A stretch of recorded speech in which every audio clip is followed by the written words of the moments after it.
Good afternoon, ladies and gentlemen. My name is Akil Amar. I'm Sterling Professor of Law and Political Science here at Yale. I'm filling in for Ian Shapiro, who is in a plane somewhere, and sends you all his greetings, and he'd like you to feel most welcome here at the Whitney and Betty Macmillan Center for International and Area Studies at Yale University. It's my great pleasure in Ian's stead and honor to introduce our very distinguished Henry Stimson Lecturer, Professor Vernon Bogdanor, and I'm going to tell you a little bit about him now. And he asked me not to be too effusive, but I'm supposed to tell you some things, and then I'm actually going to go off script and say some more things that I'm sure will embarrass him even further. So he is a professor of government at the Institute of Contemporary British History, King's College in London, a frequent contributor to TV, radio, press, a fellow of the British Academy, honorary fellow of the Institute for Advanced Legal Studies, and fellow of the Royal Historical Society, fellow of the Academy of the Social Sciences. He's been an advisor to any number of governments, including those of, and this is, I think, in alphabetical order, Albania, the Czech Republic, Hungary, Kosovo, Israel, Mauritius, Slovakia, and Trinidad. In 2008, he was awarded the Sir Isaiah Berlin Award by the Political Studies Association for lifetime contribution to political science. In 2009, he was made a Chevalier de Légion d'honneur by President Nicolas Sarkozy. His books include Devolution, and more recently, one of the books I especially want to bring to your attention, Beyond Brexit Toward a British Constitution. That's from 2018. Now, the overarching title of his lectures this week and next is Britain and Europe in a Troubled World. They'll focus on four themes. Today, Reserve but Proud Reserve, Britain's detachment from Europe. On Wednesday, Pandora's Box and the Trojan Horses, Britain in Europe. Next Monday, Brexit means Brexit, Britain out of Europe. That's April 15th, which we Americans know as Tax Day. And the last lecture, Never Closer Union, Does the EU Have a Future? That's Wednesday, April 17th. I hope you'll join us for all of them. The funding for this lecture series comes from an anonymous donor in honor of Henry Stimson, Yale College, 1888, attorney and statesman whose government service culminated with his tenure as Secretary of State during World War II. Since 1998, the Macmillan Center and the Yale University Press have collaborated to bring distinguished diplomats and foreign policy experts to the center to lecture on their books that are then published by Yale Press. Recent Stimson lectures have included talks by John Dunn, I think that's the other John Dunn, Michael Balzer, okay, anyway, David Mayhew, our own beloved David Mayhew, Susan Dunn from Williams, and many others. So now I'm going to go off script a little bit and just speak a little bit more personally. That's what Ian wanted me to say. And I wanted to just say just a couple of words more about what an honor it is to welcome our distinguished lecturer in my capacity as a constitutionalist and a citizen of the world. Now, as some of you know, I get to teach constitutional law here at Yale. It's really an extraordinary opportunity. It sure beats working. But our Constitution revolves in America very tightly around a small text. And those of us who study it, we might be commenters about it, and that's about it. Now, the British Constitution, of which our guest of honor is an expert, does not consist of one codified short document, but a whole cluster of important texts, Magna Carta, Act of Union, principles, institutions, practices, and centrally, works of authority, pieces written about these central elements, trying to synthesize them into a coherent whole. So our guest today is actually, in some sense, that no living American is a framer, a founder. He's not merely an interpreter of the project, because some of his works are in a tradition stretching back to Blackstone, Walter Bagehot, Dicey. His works have already become and will continue to be works of authority, really telling us what that are part of this unwritten British Constitution. So just right over here we have a residential college named for Ben Franklin, you see, and he was a great founder, but he's no more. We can't talk to him. We can't talk to Lincoln. The constitutional amendments that have happened in our lifetime are not particularly momentous. We have with us here really a founder of, in an important way, of the modern British Constitution. And that's quite extraordinary to be in the presence of a founder. Now I'll say something about our guest of honor in my capacity as a citizen of the world. So here's what's really, we bring lots of very distinguished people to Yale, because that's what Yale is. We bring people who are extraordinary as thinkers, and our guest is surely that. You've heard his resume. And sometimes we bring people to Yale who are extraordinary as doers, like the great Henry Stimson, for whom this series is named. Only very rarely, though, do you have someone who is extraordinary as a thinker and a doer. And even then, it's not always the case that what makes them so famous as a thinker is also what makes them so extraordinary as a doer. Benjamin Franklin was a framer, but actually, I'm not sure he was the best constitutional thinker of his era. He's famous for, you need to speak up. He's famous for other things like the lightning rod and bifocals. But our guest of honor is actually a thinker and a doer on the same topic. And more, what he thinks about and what he writes about is perhaps one of the most important issues in our world today, the relationship between Britain and Europe. So it's as if we have in our midst Ben Franklin talking to us at the moment, let's say, of the founding of the American Constitution about his ideas about constitutionalism. That's actually, in effect, what we have today. So it gives me a really extraordinary pleasure to introduce our guest of honor.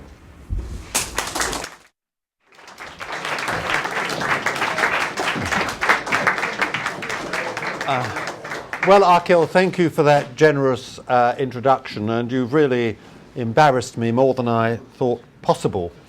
And you were very kind to call me a constitutional expert, but you may say that it's not difficult to be that if you come from a country which doesn't have a constitution. And when I was a professor of government at Oxford, my colleagues rather unkindly said that a constitutional expert was just a historian who'd given his telephone number to the journalists. Now, I must say, I think it was extraordinarily far-sighted of Yale to ask me to give these lectures in a week when extraordinary and striking things are happening in Britain. As you may know, the date in legislation for us to leave the European Union is this Friday at midnight continental time, 11 p.m. British time. You see, even on that there's a divergence between Britain and the continent. And it's very possible that in the next 2 or 3 weeks we will have a change of Prime Minister. Indeed, I would say probably more likely than not, but that's just a guess. But at any rate, our Prime Minister, Theresa May, has said she will leave shortly, and she'll be the 6th of the last 7 Conservative Prime Ministers who's been ruined by Europe, the question of our engagement with Europe. From the time that Harold Macmillan first applied to join the European communities in 1961, and I'll be talking more about that in future lectures, but it might be of interest to point out Theresa May is the 6th of the last 7 Conservative Prime Ministers to be ruined by Europe. The one exception was Sir Alec Douglas Hume, who was only Prime Minister for a year, so he didn't have time to be ruined by Europe.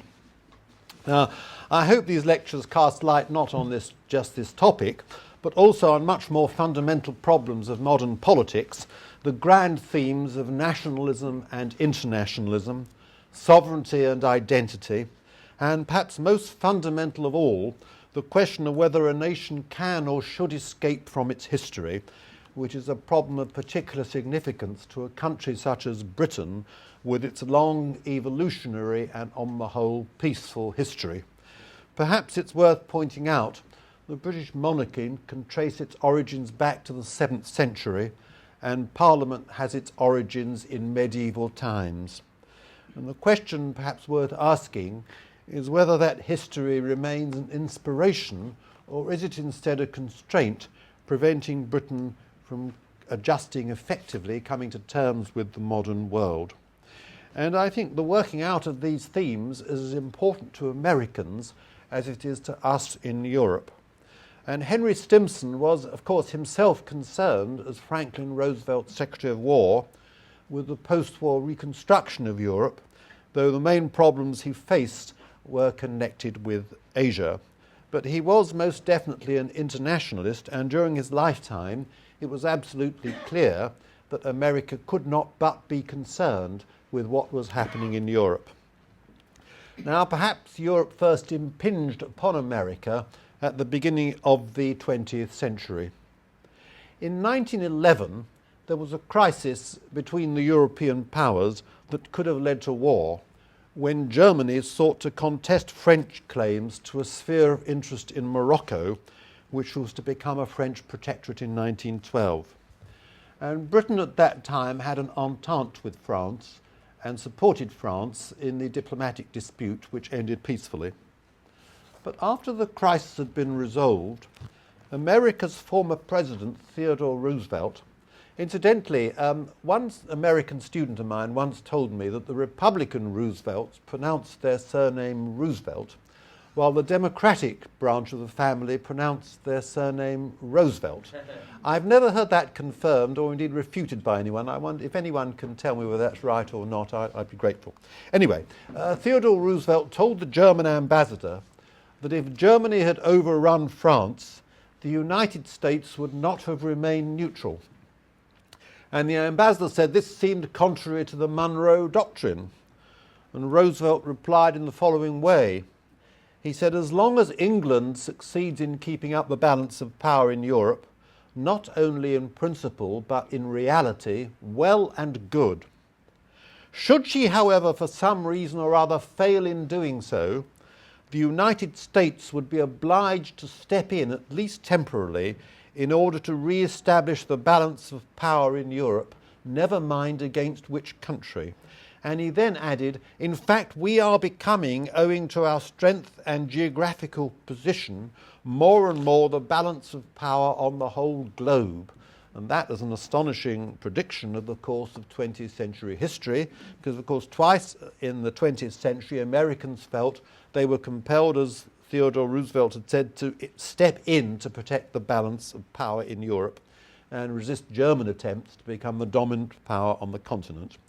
And twice in both world wars, if it had been confined to European powers, Germany might well have won. And the key factors in both wars were the intervention of America and of the Eurasian landmass of Russia, which was only partly a European power. So if any American were to ask why they should be interested in what happens in Europe, you can point to the world wars. Most Americans might have thought in 1914 that an obscure Balkan quarrel involving the assassination of the heir to the Austrian throne in Sarajevo had no relevance to them, or that a quarrel between Germany and Poland in 1939 about the city of Danzig had no relevance to them, but they would have been wrong. At the end of the First World War, the American President Woodrow Wilson made a speech in Colorado, I think his last speech before he had a stroke, and he spoke of Americans who had sacrificed their lives to create a better Europe and a better world. He spoke, and I quote, of the serried ranks of those boys in khaki, not only those boys who came home, but those dear ghosts that still deploy upon the fields of France. And he spoke of his clients as the next generation and said he intended to redeem his pledges. They shall not be sent upon a similar errand, though of course they were. Now in 1966, when France's President de Gaulle sought a more independent stance in relation to NATO, he asked the United States to remove her men and bases from French territory. And American President Lyndon Johnson asked whether the American cemeteries containing the graves of some 60,000 American soldiers should be removed as well. Now, the main motivation behind the construction of the European Union was the desire to prevent future wars by overcoming the forces of nationalism which had caused them. The European Union was and remains essentially a peace project. And you can divide the history of Europe since 1914 into two neatly contrasting periods. Between the wars, politics on the continent was marked by turbulence and stress, but for nearly 75 years, its western half has known political stability and high rates of economic growth. And this is in due part due to the recognition of collective security and interdependence in a continent which had suffered badly from the absence of it. Now, the book from which I quoted Theodore Roosevelt's comment on the balance of power has as its title The Last European War. And that is a description the author gives to the Second World War, since it seems to be the last war fought to prevent one European power from dominating another. And since the end of the Cold War, it is highly unlikely that a purely European power will ever again seek to dominate the continent. And of course, no European power can hope to aspire to match the United States, a superpower. But Hitler's attempt to dominate Europe nearly succeeded. Had it succeeded, there would have been a united Europe, but it would not have been united in freedom. And when in 1940 the British government decided to continue the fight against Hitler, against seemingly impossible odds, Winston Churchill said that Britain was fighting by ourselves alone, but not for ourselves alone.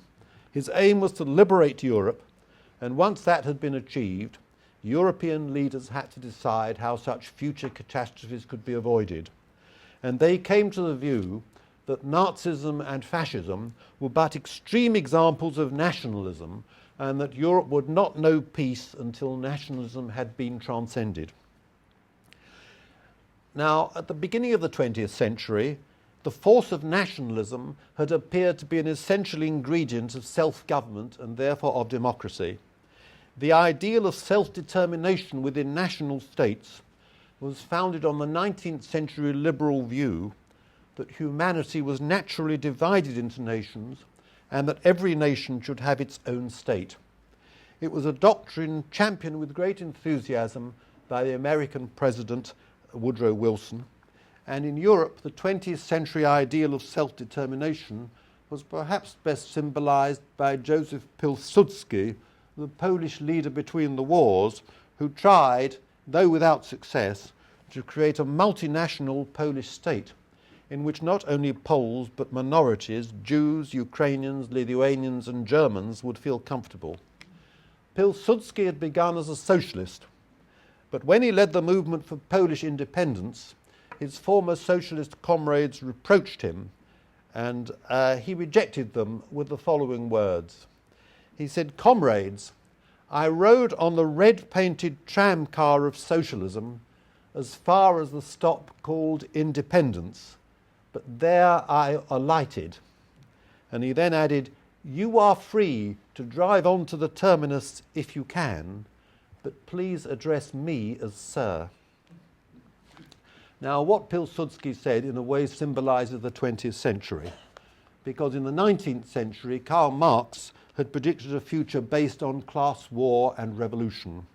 But in the 20th century, the classes collaborated and wars were fought in Europe between multinational empires and independent nation states.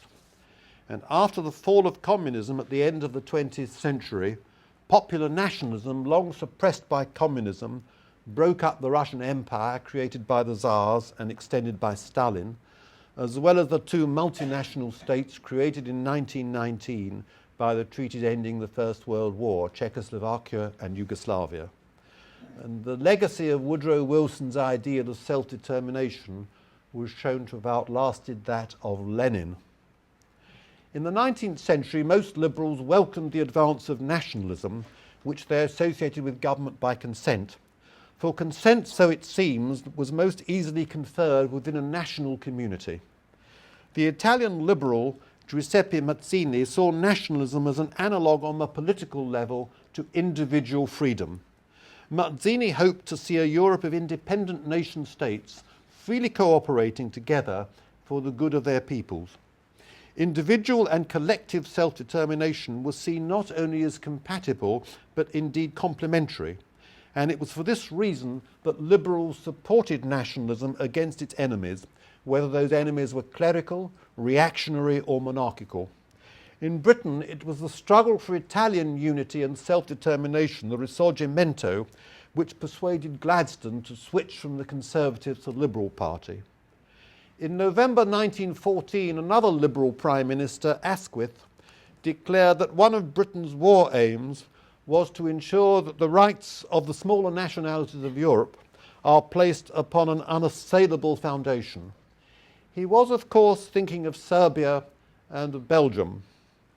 But those sensitive to our own native British hypocrisies might bear this in mind, that when at the end of the war one particular small nationality on Britain's own doorstep, the Irish, sought to secure these very same rights by voting for the separatist Sinn Féin party in 1918, which refused to recognise Westminster and set up a separate parliament in Dublin, the response of the British government, far from ensuring that these rights were, in Asquith's words, placed upon an unassailable foundation, the response of the British government was to refuse to recognise the Dublin Parliament and attempt to put down Sinn Féin by force. So we, perhaps like other countries, have our own hypocrisies.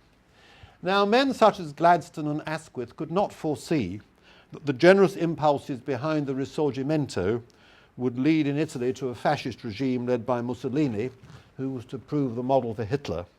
And perhaps fascism and National Socialism, behind all their rhetorical rodomontade, were really nothing more than labels for radical nationalism carried to extreme lengths. And the 20th century has been inhospitable to the hopes of liberal nationalists such as Mazzini, and by contrast with their 19th century predecessors, liberals today tend to see nationalism as an enemy rather than a friend. This was predicted by Woodrow Wilson's Secretary of State, Robert Lansing, who declared with some prescience that the phrase self-determination was loaded with dynamite. It will raise hopes that can never be realised. It will, I fear, cost thousands of lives. In the end, it is bound to be discredited, to be called the dream of an idealist. And of course, the principle of self-determination was to be used by Hitler to justify the annexation of Austria and the German-speaking heirs of Czechoslovakia in 1938. So while the aim of 19th century liberals was to give effect to nationalism, their successors in the latter half of the 20th century have sought to transcend it. And the movement to unite Europe after 1945 was an attempt to transcend that force, which it was believed had been responsible for the ruinous wars that had ravaged the continent. It was an attempt to replace an international system by means of which sovereign states somehow adjusted their claims against each other as they arose, so as to preserve a balance of power, to replace that with a system in which they could be adjusted within a single framework, that of European unity, as it were, to internalise conflict, so rendering it peaceful. And it also had a geopolitical significance, because Europeans had come to realise their weakness in the face of the superpowers, and they did not want to become totally subordinated to the United States. They wanted decisions affecting Europe to be made by Europeans. The only way if that dependence could be avoided would be if Europe were to unite. So the idea of European unity stemmed from a sense of the continent's weakness, not its strength. The danger that the destinies of Europe would depend not on her own efforts, but upon the disposition of powers outside Europe. Now, Europe had not been united since the end of the Roman Empire, and many since then had tried to unite Europe by conquest, most recently Napoleon and Hitler. Could Europe be united peacefully and democratically? That was the problem faced by the founding fathers of the movement for European unity. And they found the answer by not confronting the issue directly, and here they differed from the founding fathers. Now, if I were to say to you that the 9th of May 1950 was one of the most important dates in post-war European history, I suspect that most of you would not know what I was talking about. The same would be true, incidentally, if I said that to a British audience. They would not know what you were talking about. But the 9th of May was the date of the Schumann Declaration, which gave rise to the first steps towards European unity, the European Coal and Steel Community, created in 1952.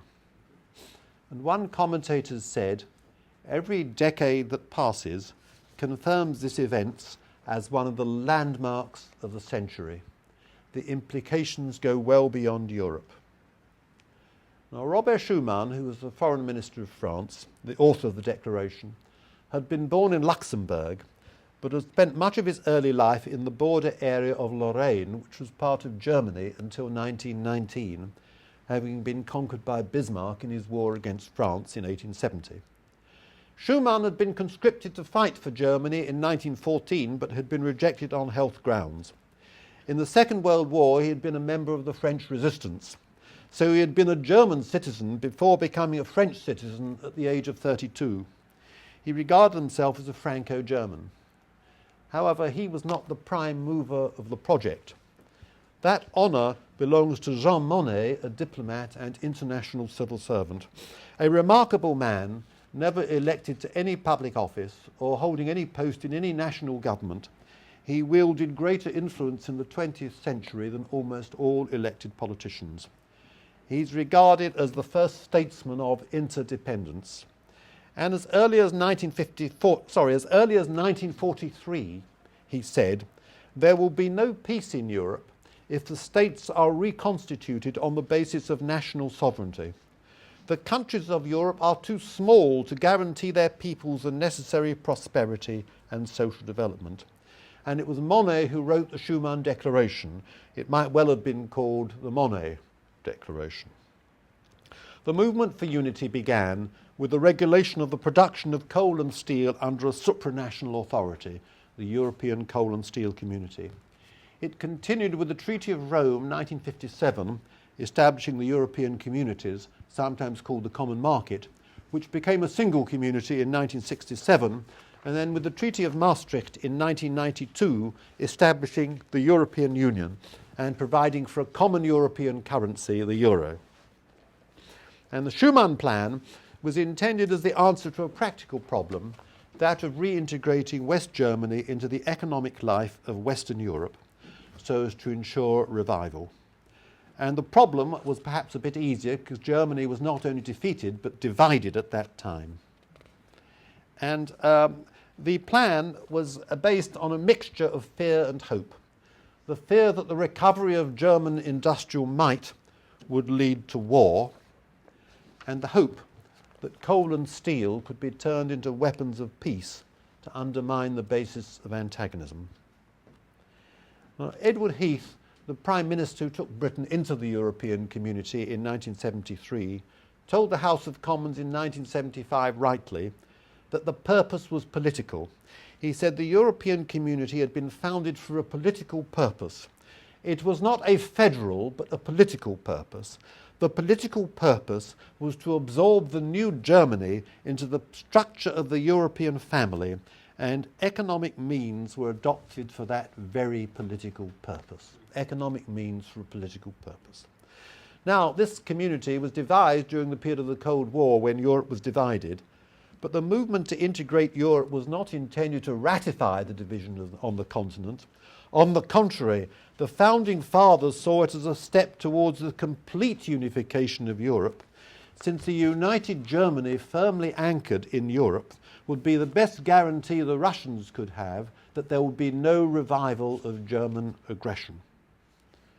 Winston Churchill, who was a strong proponent of a united Europe, he'd be expelled, I think, from the Conservative Party today for that reason, but he said at the Albert Hall in 1948, "The whole purpose of a united democratic Europe is to give definite guarantees against aggression.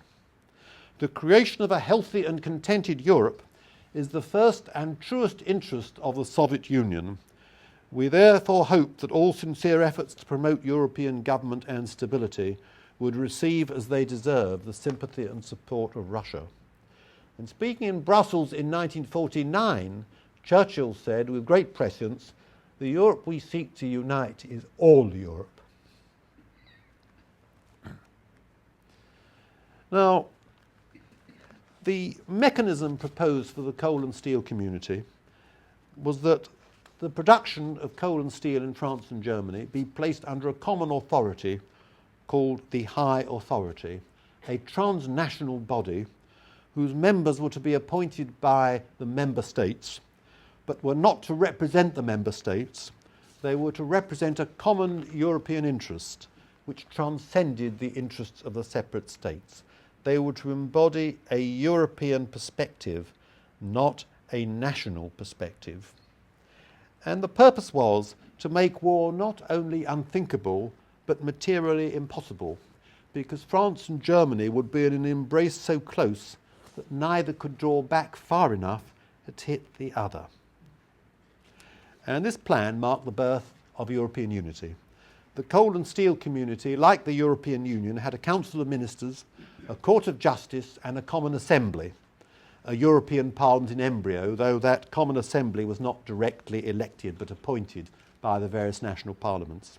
And it had only supervisory powers. The European Parliament has much wider powers. The High Authority was the European Commission in embryo. Now, since 1985, the 9th of May, which I mentioned, the date of the Schumann Plan, has been known on the continent as Europe Day and sometimes as Schumann Day. There's apparently a move by Catholics to beatify Schumann. But it appears the Catholic Church demands evidence of a miracle before that can occur. Some might perhaps say the creation of the European coal and steel community just a few years after the end of the war, with all the antagonism that aroused, was such a miracle. Others might say the continued survival of the European Union is a miracle. But the Catholic Church is not yet convinced. Now, if, as Schumann hoped, this was to be the base of European unity, then all other free European countries were to be invited to join. In the end, the founding nations were France, Germany, Italy, and the 3 Benelux countries. They were also the founding members of the European communities who signed the Treaty of Rome in 1957. Britain did not join, and Britain did not join the European communities until 1973, after 2 previous attempts to join had been vetoed by the French President Charles de Gaulle. Now, after plus ça change, you may say. After Brexit, the European Union, which is the successor to these earlier bodies, will have 27 members, and almost every country in Europe will belong. The main exceptions are the countries of the Western Balkans, most of which were part of the former Yugoslavia.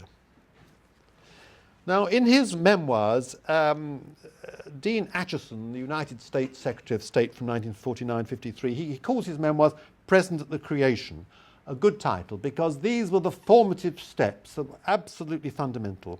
They were the years in which new relationships were being formed which would long survive. And until the late 1950s, the countries of Europe had a great deal of freedom of manoeuvre. Britain particularly so, owing to the great prestige she'd won during the war. After that, relationships were to become frozen, and it was to prove very difficult to alter them. One British ex-ambassador to America declared in 1954 that history has given us a period within which to work out our problems. The period began with the end of the Second World War and may last as long as the working lifetime of my generation, that is perhaps a decade. It will not be longer, it may well be shorter. The whole period whatever its duration may be, is crucial. What we do or fail to do will be decisive. There will be no second chance. And that was right. The fact that Britain did not join until 15 years after the European Community was formed meant she had no voice in the institutional structure nor in the economic arrangements agreed on by the founding members. She had to accept rules and institutions drawn up by others. It was a fatal handicap. Now, why did Britain not join? At the time the declaration was made in 1950, Britain had a Labour government which had just nationalised the steel industry just nationalised the coal industry and was in the process of nationalising the steel industry. How could these nationalised industries be merged with a European authority built up on the basis of private ownership? The government, moreover, was a firm believer in Keynesian economics, which entailed national counter-cyclical economic policies. How could they cede authority to a higher authority which could close mines or steel works in Britain? Speaking for the Conservative opposition, the future Prime Minister Harold Macmillan, remembering very high levels of unemployment in his constituency in the north of England between the wars, said this: "One thing is certain, and we may as well face it. Our people are not going to hand over to any supranational authority the right to close down our pits or steelworks. We will allow no supranational authority to put large masses of our people out of work in Durham, in the Midlands, in South Wales or in Scotland." And there was a wider fear concerning the final destination of the European movement, a federation. Anthony Eden, who became Foreign Secretary in the Conservative government in 1951, he spoke at Columbia University in January 1952 when he got an honorary degree, at a time when the Americans were trying to press Britain to join a united Europe to strengthen defence and Western Europe as a whole. And he said this: "If you drive a nation to adopt procedures which run counter to its instincts, you weaken and may destroy the motive force of its action." You will realise that I'm speaking of the frequent suggestions that the United Kingdom should join a federation on the continent of Europe. And he concluded, "This is something which we know in our bones we cannot do." Now, Eden, his period as Prime Minister obscured the fact he was a very great Foreign Secretary. He used the phrase, "in our bones." British resistance to joining a European federation was not something that could be overcome by argument, by a calculation of costs and benefits. It was an instinctive hostility, something we in our bones knew we could never join. This was a crucial turning point in European history. Until then, it had been assumed that Britain had a veto on European integration. And an American diplomat serving in London, David Bruce, who later became ambassador, said this in 1950. He said, "There will be no European integration without wholehearted participation by the United Kingdom." Then he said, the second proposition, the United Kingdom will not wholeheartedly participate.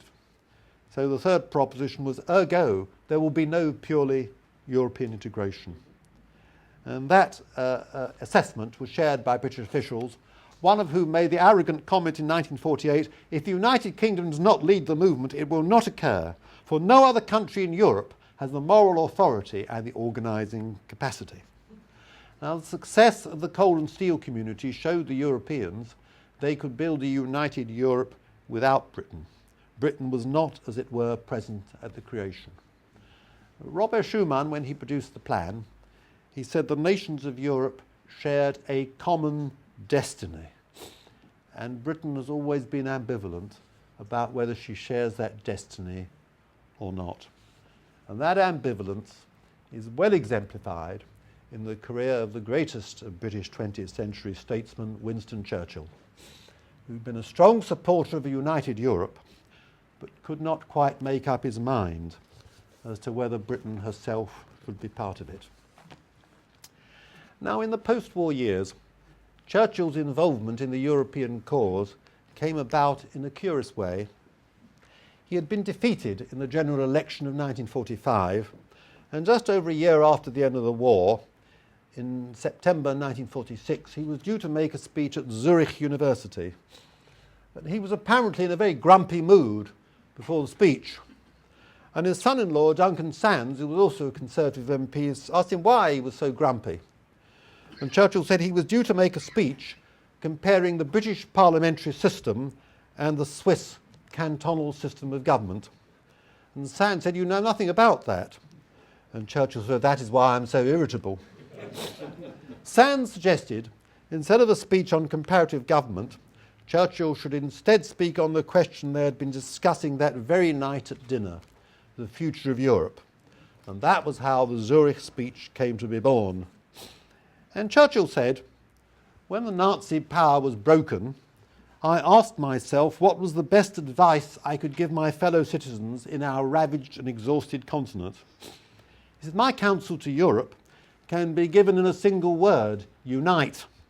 There was, he said, a remedy which, if it were generally and spontaneously adopted, would, as if by a miracle, transform the whole scene, and would in a few years make all Europe, or the greater part of it, as free and happy as Switzerland is today."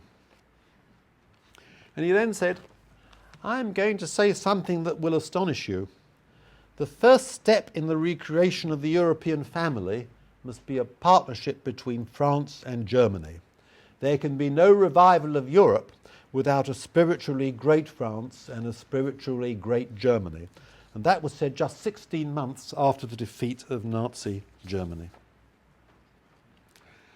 This wasn't the first occasion by any means on which he'd argued for a united Europe. He'd first argued for it in 1930. And then in 1942, after the Battle of El Alamein, when it was clear that Britain would win the war, he wrote to his Foreign Secretary. In 1942, he wrote to Anthony Eden with his views on the post-war world.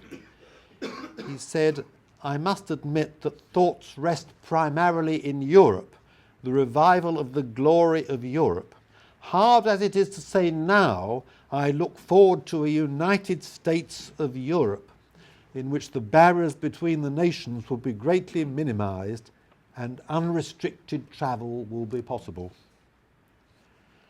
In his Zurich speech, Churchill said Britain must be among the friends and sponsors of the new Europe. He didn't say Britain should be part of it. But in other speeches at the time, he did say that Britain should be a part of it. But his own Conservative government, elected in 1951, adopted the same policy as the Labour government of detachment from Europe. And when in 1961 Harold Macmillan applied to join the European community, Churchill, very rarely for him, couldn't make up his mind whether he was in favour or not. He wrote the following letter to the chair of his constituency party. He said, "For many years I have believed that measures to promote European unity were ultimately essential to the well-being of the West. In a speech at Zurich in 1946, I urged the creation of the European family, and I am sometimes given credit for stimulating the ideals of European unity, which led to the formation of the economic and the other two communities. In the aftermath of the Second World War, the key to these endeavours lay in partnership between France and Germany. At that time, this happy outcome seemed a fantasy, but it is now accomplished, and France and West Germany are more intimately linked than they have ever been before in their history. They, together with Italy, Belgium, Holland and Luxembourg, are welding themselves into an organic whole, stronger and more dynamic than the sum of its parts. We might well play a great part in these developments to the profit not only of ourselves, but of our European friends also. But we have another role which we cannot abdicate, that of leader of the British Commonwealth. In my conception of a united Europe, I never contemplated the diminution of the Commonwealth." To sum up my views, I would say this. I think that the government are right to apply to join the European communities, not because I am yet convinced that we shall be able to join, but because there appears to be no other way by which we can find out exactly whether the conditions of membership are acceptable. Now, I think it'd be fair to say that this is a fence-sitting letter. The great man simply couldn't make up his mind.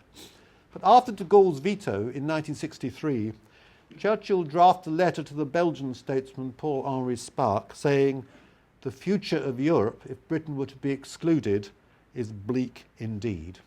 But in the end, he didn't send the letter.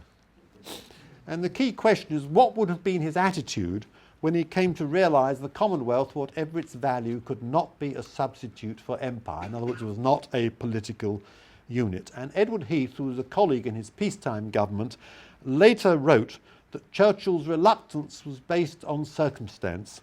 It was not opposition based on principle. And that when Churchill had realised that Britain would not remain an imperial power, he would, like de Gaulle in France, have perceived his country's future lay in Europe. I myself take that view, but of course the argument is still open. There's a big argument in Britain, perhaps a futile one, on what Churchill would have done, how he'd have voted in the referendum, and so on.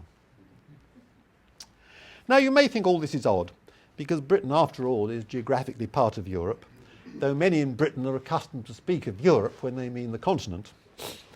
And recently, British ministers have taken to saying that when we leave the European Union, we won't be leaving Europe, as if we could, as it were, leave Europe.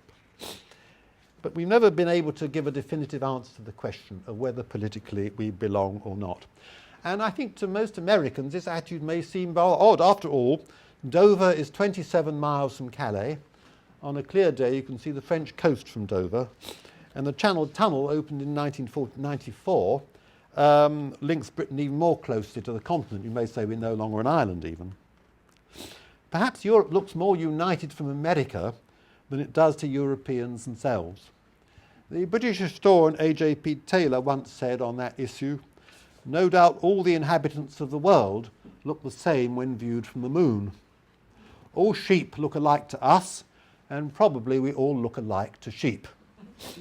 But Britain is different, and the reasons lie deep in British history and the nature of Britain's imperial past, because to many in the 20th century, Britain appeared a different power from those on the continent. At the beginning of the 20th century, Westminster was the parliament not only of the United Kingdom, but also of the Empire. Westminster was then often known as the Imperial Parliament, and that term survived for a remarkably long time. It was last used in the 1970s by a Labour Prime Minister, Harold Wilson, in debates on devolution. He spoke of Westminster as the Imperial Parliament. It was a legislature of the largest land empire the world had ever seen, covering, in addition to 38 million people living in Britain, around 360 million people around the world, covering 1/5 of the globe.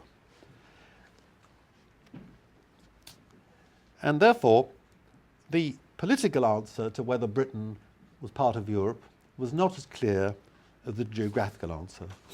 And if you go back to 1900, most people would have said the less Britain had to do with the continent, the better. We were an imperial power and not a European power.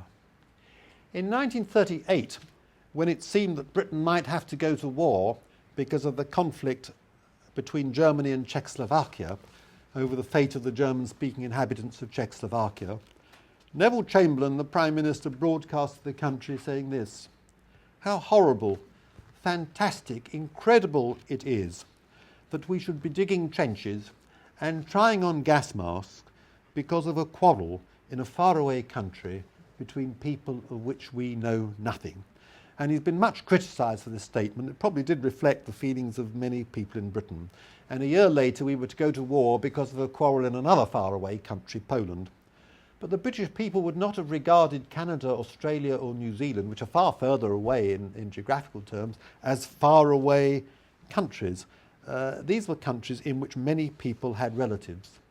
And again, to quote Anthony Eden in 1952, he told his private secretary, "What you've got to remember, if you looked at the postbag of any English village and examined the letters coming in from abroad to the whole population, 90% of them would come from way beyond Europe."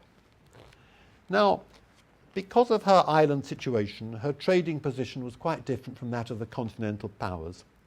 As the first industrial nation, She had a much smaller agricultural sector than her continental competitors, and as a maritime power, she relied on cheap food from the colonies.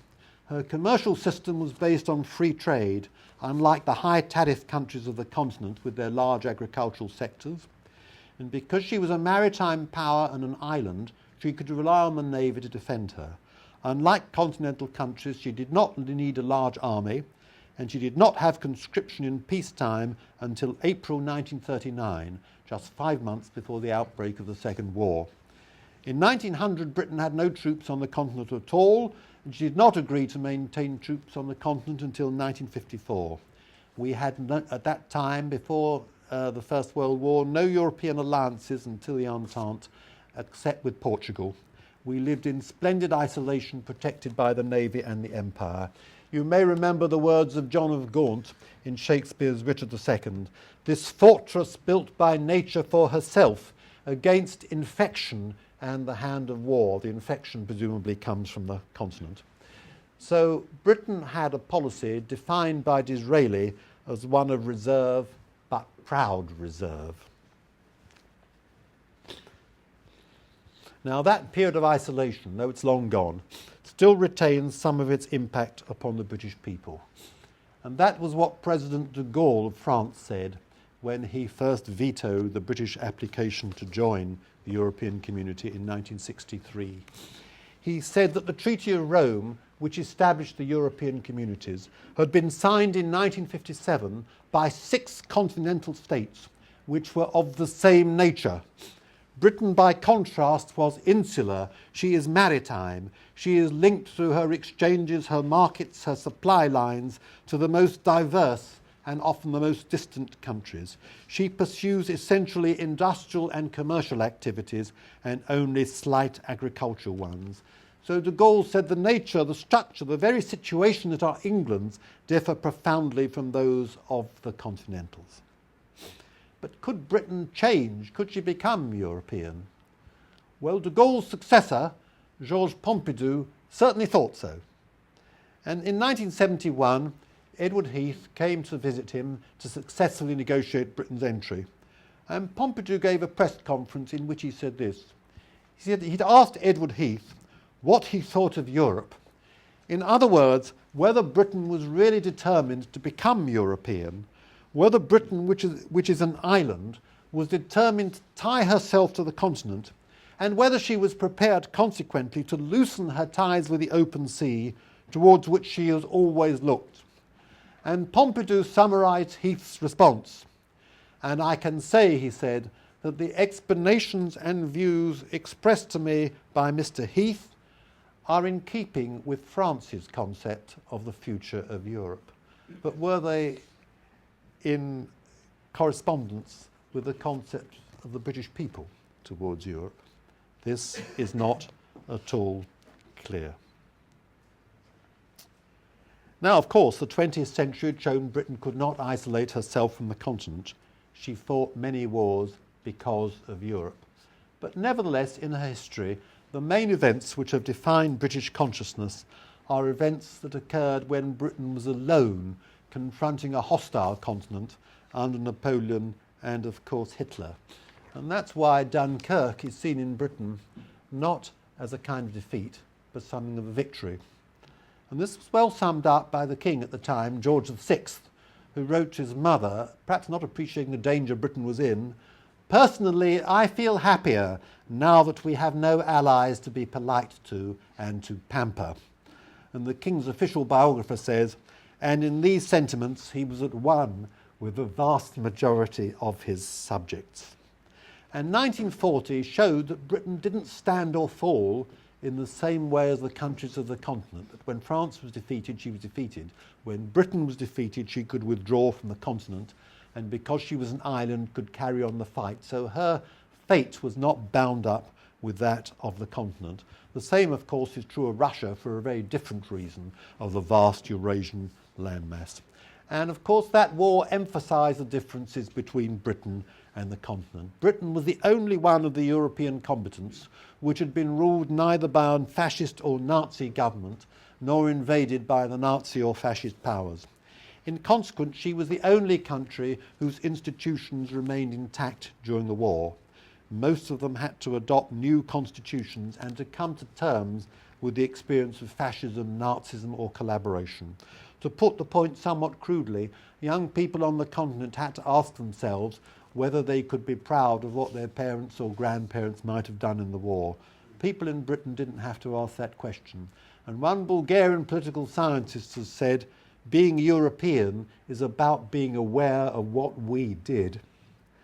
And so they needed to overcome the past by creating new institutions in their own countries and a new transnational nationalism.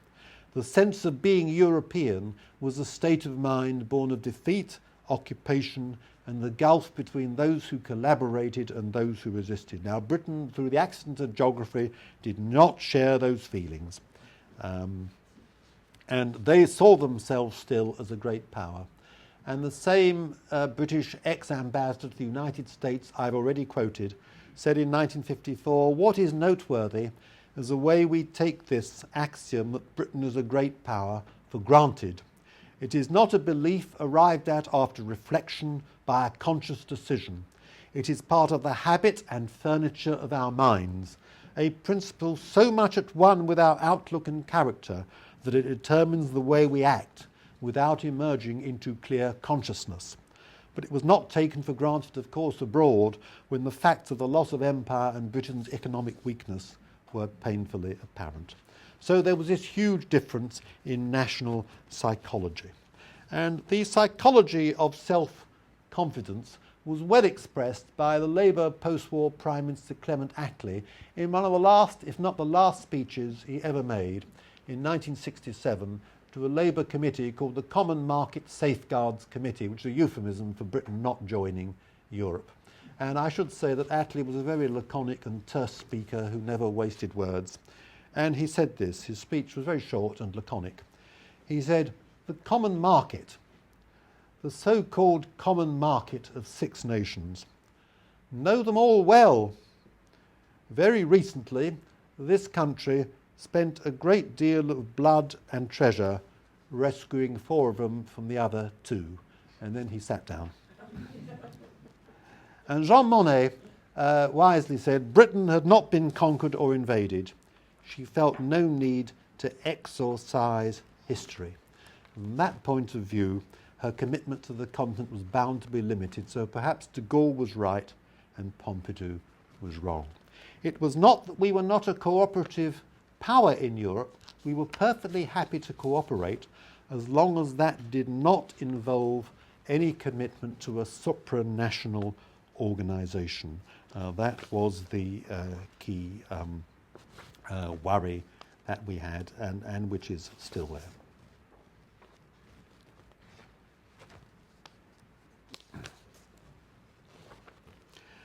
Now, Churchill was, I think, one of those who did understand that the war had undermined Britain's international position. He saw it as essentially a temporary phenomenon, something that could be transformed through an act of will, as he had transformed Britain's position in 1940 through a similar act of will. I think he did not appreciate the war had permanently undermined Britain's international position, so that she was never going to be a great power again. When he became leader of the Conservative Party in 1940, some months after he became Prime Minister, he said one of the central purposes of his political career had been the maintenance of the enduring greatness of Britain and her empire. But the central theme of his political career was the decline of British power, perhaps inevitable, but it was decline. And Churchill understood it. He told his private secretary in retirement that he'd been a failure. And his private secretary thought he was gaga. He said, "Why do you say that?" And Churchill said, "I've worked very hard all my life, and I've achieved a great deal. In the end, to achieve nothing." And that last word, according to his private secretary, fell with sombre emphasis. And he said to a political colleague towards the end of his life, "Historians are apt to judge ministers less by the victories achieved under their direction than by the political results which followed from them. Judged by that standard, I am not sure that I shall be held to have done very well.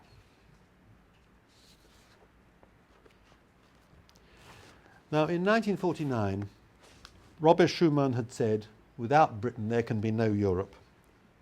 But the success of the coal and steel community showed that without Britain there could be Europe. And it showed that Britain would not be the dominant power in the new Europe. All this was confirmed in 1956 by the Suez Crisis, which led to a further divergence between British and French policy. For Britain, the failure of the Suez expedition brought the lesson that Britain needed to regenerate the special relationship with the United States. The French drew a different lesson. Germany's Chancellor, Konrad Adenauer, told the French Foreign Minister, Christian Pinault, on the 6th of November 1956, just after the failure of the expedition was clear, that for Britain, France and Germany, there was only one way of playing a decisive role in the world. That is to unite Europe. We have no time to waste. Make Europe your revenge. Now, that is what the French did, but not Britain. And Adenauer said that Britain had become like a rich man who had lost all his property but does not realise it. And perhaps worth mentioning, the founders of European unity were not only Jean Monnet and Joseph Stalin, but also Egypt's leader, President Nasser. Indeed, a French observer once said a statue should be raised to Egyptian leader Gamal Abdel Nasser as the federator of Europe for nationalising the canal and creating the conditions for the largest Western European powers to bond. Now let me conclude in the following way. You can have two alternative conclusions. You can first say it was a mistake for Britain to have lost the leadership of Europe. American Secretary of State Dean Acheson said it was the greatest mistake of the post-war period. But you can also say it was a right decision, because if Britain had joined, she would have faced the same sorts of problems that she actually did face after she did join in 1973. The Eurosceptics would say, for Britain, it was the commitment to Europe, not the refusal, that was a mistake. Though this view has to confront the fact that since 1961, every British Prime Minister has thought it would be best for Britain to be part of the European communities, the European Union.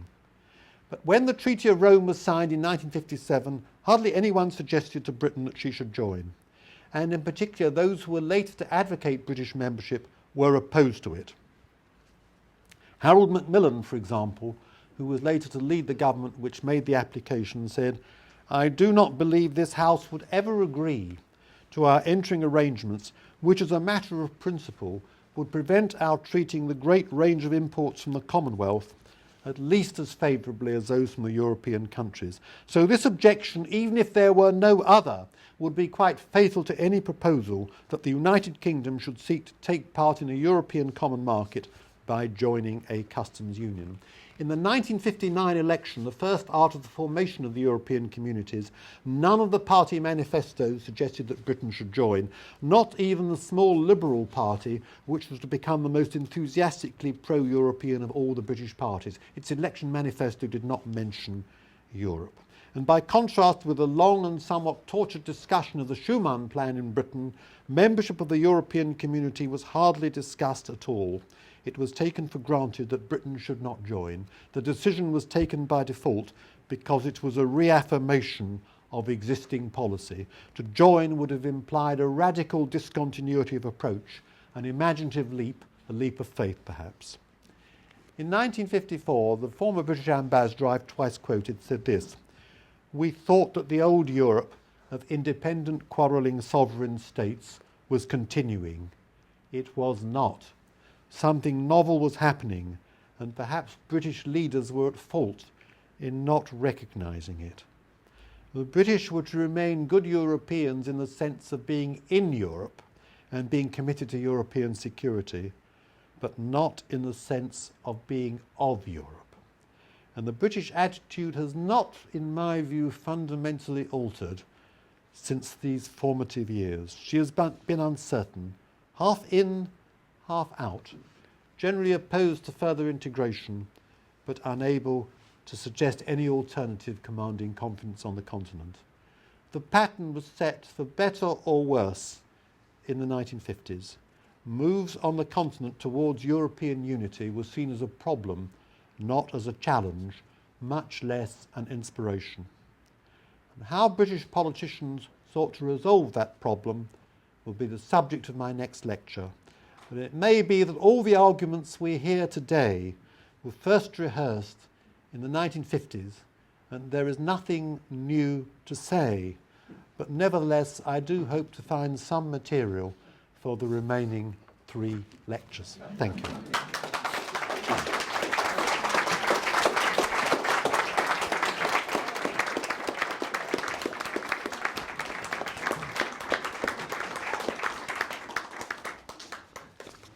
I think we have a little time for conversation, and maybe I could throw out one question to get us started. It's a word that I'm not sure I heard you say in the entirety of your remarks, but at least to my mind, it hovered over much of your discussion, especially the second half. So we heard about France and Germany, even Switzerland, Egypt. We didn't hear the word India, but of course when you talk about empire, see, here's the problem, for these guys. They think of Churchill. How can you call himself a big loser?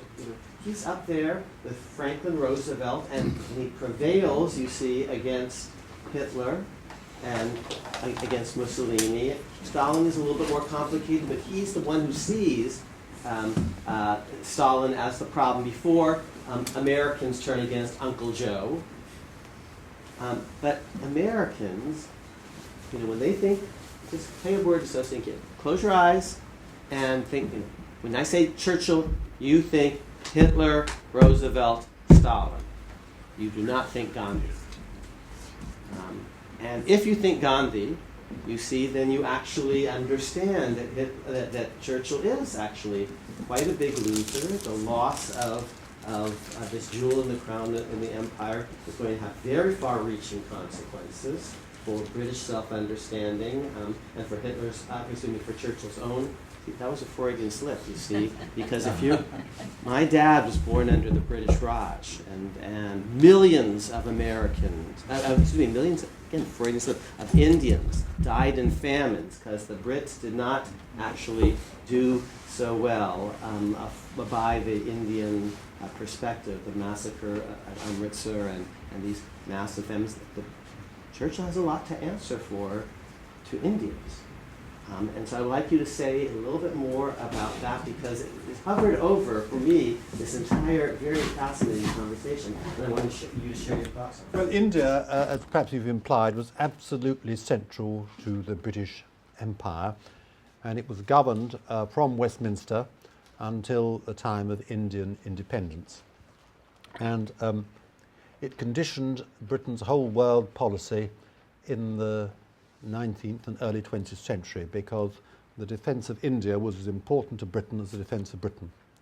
And therefore we had all sorts of trading bases on the route to India. We needed to protect the Suez Canal, the Cape, and so on, and trading bases between India and Australia to link the empire.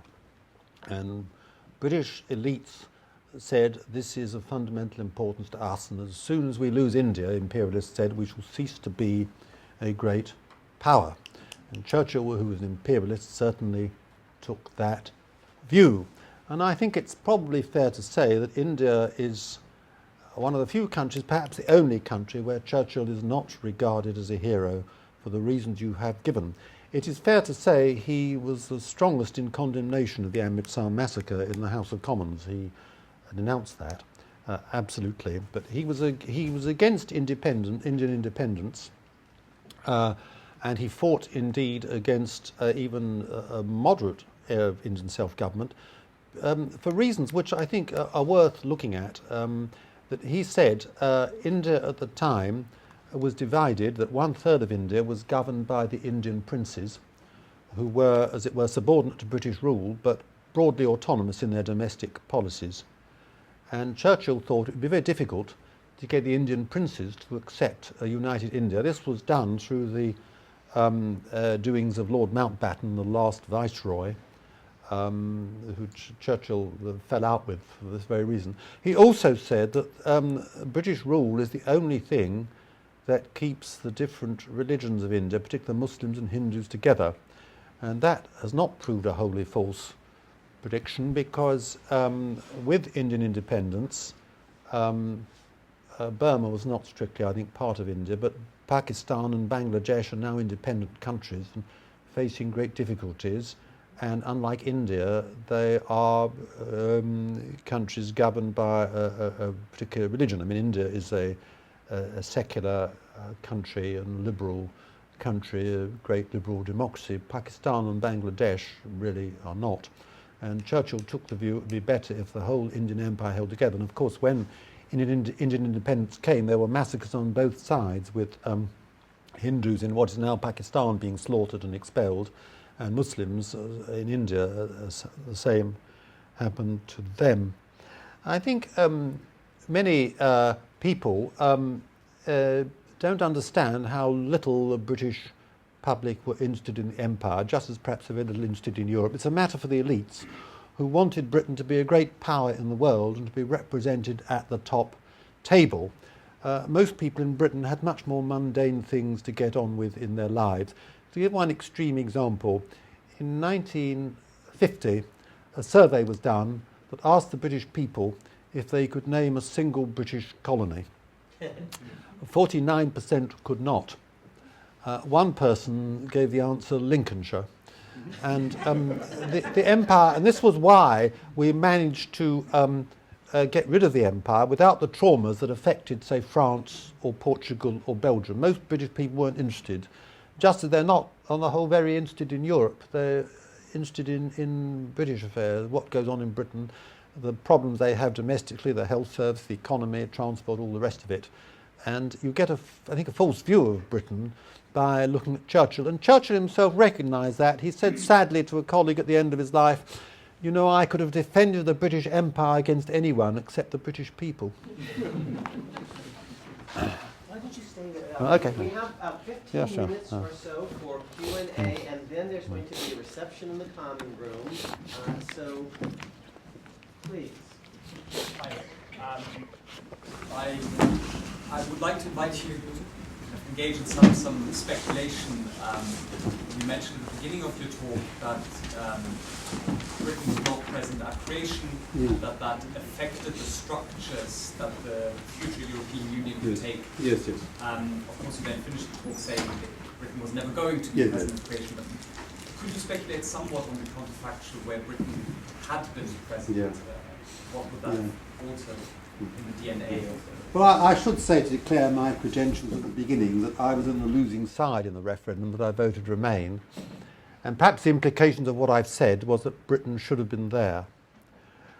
But I really think that the differences in structure and perception between Britain and the Commonwealth countries, and the European countries, the continental countries, are such, and the difference in their history, that we'd have faced the same problems if we had been there at the beginning. We rather think perhaps our prestige would have helped us, and it might have done for a while. But our outlook was so different, in my opinion, just as I hold the view, which is incapable of confirmation or refutation, that even if we hadn't had that referendum in 2016, the strains in the relationship would probably have led to us leaving eventually anyway. And this really entrenches on something I'm going to say next time. But the reason we joined was not we shared a belief in that common destiny, but we saw various economic benefits for ourselves in joining, or at least stopping disadvantages. So we weren't part of it. And I think that would have always been the case. And that's a judgment, obviously incapable of any confirmation or refutation. And the general view in Britain, I suppose, amongst the liberal elite is we made a mistake. but I think the argument isn't perhaps as clear-cut as I've presented it. It's true we were begged to join, begged to give the leadership of Europe, and one can see why it wasn't done. And after all, perhaps I've underestimated this point, that democracy in Europe seemed very unstable at the time. France had a new government every 9 months under the Fourth Republic. A very large communist party. The communists were opposed to this. So were the Gaullists at that time. German democracy was a new thing. No one could believe it unless they flourished. So was Italian democracy. These seemed unstable countries, whereas we had what we call the old Commonwealth, Australia, Canada, New Zealand. We thought our ties were there, and we thought, perhaps foolishly, we were taken more seriously in America than in fact we were. So perhaps there's an inevitability to it all. It's impossible to answer, really. Yeah, thank you. Thank you for your insight. Churchill's use of the word family made me think of Queen Victoria and Victorian Europe. Would you say that he, when he included Britain in Europe, that he was thinking of a Victorian-type Europe, where Britain is more, let's say, dominant? And then when he hesitated about Britain being in Europe, it was a case that he was thinking that it may not be the dominant. No, if I may say so, I don't think that was the key. I think it was the particular Commonwealth links and the links with America. We have to remember his mother was American. And someone once said of Churchill that he was half American but all British. And no, I think he wasn't thinking... I think it would have been assumed without any really conscious thought, if we joined Europe, we are bound to dominate, I think. He would have... I mean, I think most, not just him, but I think everyone in Britain would have thought that at the end of the 1940s. And his ambivalence was simply whether it was compatible with the Commonwealth ties, or as he used to call it, the empire. He didn't like the term Commonwealth very much. He preferred the term empire. So I think it was that. But I say he had this tremendous insight from 1930 really onwards that Europe had to unite. He was in a way the prophet of united Europe, but he was ambivalent, couldn't make up his mind whether Britain should actually join. I say Edward Heath, who knew him well, said that his opposition was a matter of circumstance, not principle. You may say Heath would have said that. His grandson in the House of Commons, Nicholas Soames, former Tory minister, was all strong pro-European, though another grandson, now dead, was not. So it's impossible to say. I would put this to you. If he'd been younger and been returned in 1945, he might then have led Britain into a united Europe. In the previous two referendums, I was really amazed, to hear that in the bones. So in the two previous referendums, the public opinion was very much in favor of the Union, and it changed. My speculation would be, does that have to do with the British tabloid press and feeding the public with some utter nonsense about the Union? Yeah, 2 points here. First, you're right, the 1975 referendum, the first we had on that, when we were already in Europe, led to a 2-to-1 majority for remaining in. And this trenches on what I'm going to say in a future lecture, but I'll say a bit of it now. In my opinion, this did not show great enthusiasm for European unity, but fear of what would happen if we left. Because in the 70s, we were the sick man of Europe in a way that I think perhaps France is now. Inflation was 26%, unemployment heavily rising, the trade unions seemed to have a stranglehold on British life, and Churchill's son-in-law, who'd been a European commissioner, said this was no time for Britain to leave a Christmas club, let alone the common market. We were in a very weak position. I think it was fear of the consequence of not going. And at that time also, the issue was presented as one of moderates against extremists, because the people who were against were the extreme left and the extreme right, whom people didn't like, and everyone of moderate views, therefore, was pro-Europe.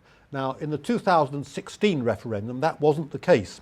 we had no fear of leaving because we seemed to be doing better than the Eurozone countries. We seemed to be doing rather well, and we had no inflation, unemployment was falling, and the trade union power had been much weakened.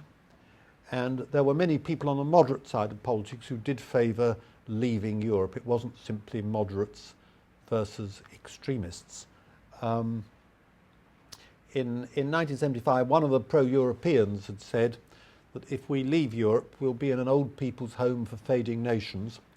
And he said it wouldn't be a very comfortable old people's home. I don't like the look of some of the wardens.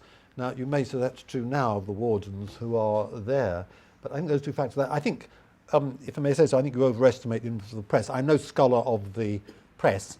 It seems to be the newspaper editors want to sell papers, and they sell papers by reflecting popular opinion rather than creating it. To give you one example, there was a long discussion in the Conservative Party in 2008 when the Lisbon Treaty was signed on whether there should be a referendum on it. And the key populist paper, the Daily Mail, had nothing in its headlines about it. It didn't run the issue because it realised people weren't interested at that time. And so I think the newspapers only had effect because they reflected opinion that was already there, not because they created opinion. I think that wasn't the reason for the result. The reason for the result, I think, basically is the British didn't want to be part of a European, call it quasi-federation, whatever you call it. They didn't want to be part of it. If I could maybe, we're going to break in 5 minutes, but maybe pull together these two questions. Yeah, sure. And introduce one additional element since you talked about the rest of your body of work has focused quite a lot on, among many other things, the question of referenda and direct democracy. Was it imaginable to have had a referendum on British entry much earlier? Or is the very concept of a British referendum a late time? If Britain had a referendum at the beginning on entering rather than whether they should leave in 75, might that have been, and then finally, connected, because you compared to the American Constitution, if the other countries in Europe had entered the common market or the EU in more of an American referendum way, would that have made a difference? Yeah, the referendum, very interesting point. The other countries, I think, would all have accepted it because for them it was an escape from a condition they didn't like. For the six, as I've said, an escape from the dilemmas and traumas of the war, occupation, resistance, collaboration, all the rest of it. For most of the other countries, an escape from dictatorship, Spain, Portugal, Greece, the ex-communist countries, Poland, Hungary, Romania, Bulgaria, the rest. So I think they would all have joined. Denmark had a referendum and Sweden had a referendum. I think they joined. Ireland had a referendum, joined. Norway rejected it twice. You make an interesting point about whether Britain should have had one. And this was discussed. And Edward Heath said, well, we're represented by Parliament. We won't have one. I think if we had had one, I think you're probably right. We wouldn't have joined. The opinion polls may show that. And the referendum was, until we had one, thought to be unconstitutional. But in Britain, what does unconstitutional mean? And it was held, the Labour Party, which succeeded Heath in 1974, had a referendum not because it sincerely wished to learn about the views of the British people, nothing as grand as that, but to cover over a party dispute. And the left wing then was against and the right wing broadly in favour, and that threatened to break the party up. So Wilson said, let's have a referendum and then both parties can support the Labour government on the grounds that the people will decide. And Wilson, having said 6 out of 7 Conservative prime ministers have been ruined by Europe, Harold Wilson, whose reputation isn't high in Britain probably, is the only prime minister to have triumphed over Europe. And the day after the referendum yielded that 2-to-1 majority, he said to his private secretary, and people say I have no sense of strategy, that I can't think strategically, he said, to think that he's the only one who succeeded. But our problem now, which I want to talk about further in later lectures, is that for the first time in British history, the referendum has yielded a result which Parliament does not like. So it poses a sovereignty of the people against the sovereignty of Parliament. And this is one of the reasons for our problems in implementing Brexit. It never happened before in British history. And people who are against referendums, of which there are a large number, perhaps they ally themselves with some reactionary points of view, but one great French reactionary, Joseph de Maistre, who was opposed to the French Revolution, said the principle of the sovereignty of the people is so dangerous that even if it were true, it would be best to conceal it. And that is what many people feel in Britain now. Well, with that, we do look forward to your next three lectures.